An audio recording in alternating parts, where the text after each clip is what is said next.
రాబోయే 5 సంవత్సరాల్లో విద్యుత్ బస్సులు పరుగులు తీయబోతా ఉన్నాయి. ఏపీఎస్ఆర్టీసీ రవాణా శాఖ మంత్రి కీలక నిర్ణయం తీసుకున్నారు. రాబోయే 5 సంవత్సరాలలో రాష్ట్రంలో ఉన్న 12,700 బస్సుల ప్రదేశంలో ఎలక్ట్రిక్ బస్సులు ప్రవేశపెట్టబోతా ఉన్నారు. ఎలక్ట్రిక్ బస్సులు కొనుగోలు చేసేందుకు కేంద్ర ప్రభుత్వం పెద్ద ఎత్తున రాయితీలు అందిస్తూ ఉంది.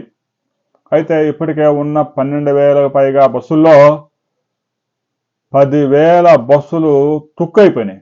10 లక్షల కిలోమీటర్లు పైగా తిరిగాయి. వాటిని ఎప్పుడో మూసేయాల్సి ఉంది, కానీ కొత్త బస్సులు కొనుగోలు చేయకపోవడంతో అట్నే నానా తంటాలు పడి డ్రైవర్లు వాటిని తిప్పుతూ ఉన్నారు.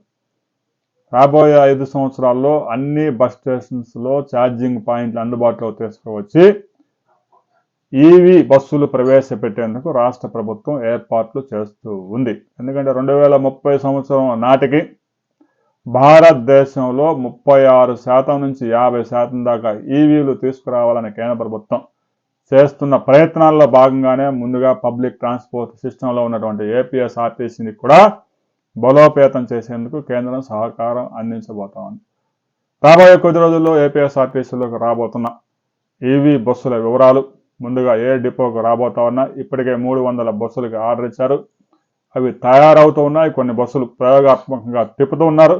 తెలంగాణ ప్రభుత్వం మరో ముందడుగేసి ఇప్పటికే 800 ఈవీ బస్సులు సిద్ధం చేయించింది. రాబోయే కొద్ది రోజుల్లో అవి కూడా పరుగులు తీయబోతా ఉన్నాయి. ఈవీ బస్సులు ఒక్కసారిగా ఈ డీజిల్ బస్సులన్నీ మూసేసి ఈవీ బస్సులు తీసుకొస్తే ప్రయోజనం ఉంటుందా, ఎలాంటి ఇబ్బందులు రాబోతా ఉన్నాయి అనే వివరాలతో మరో వీడియోలో తెలుసుకుందాం. వీడియో నచ్చితే లైక్ చేయండి, షేర్ చేయండి.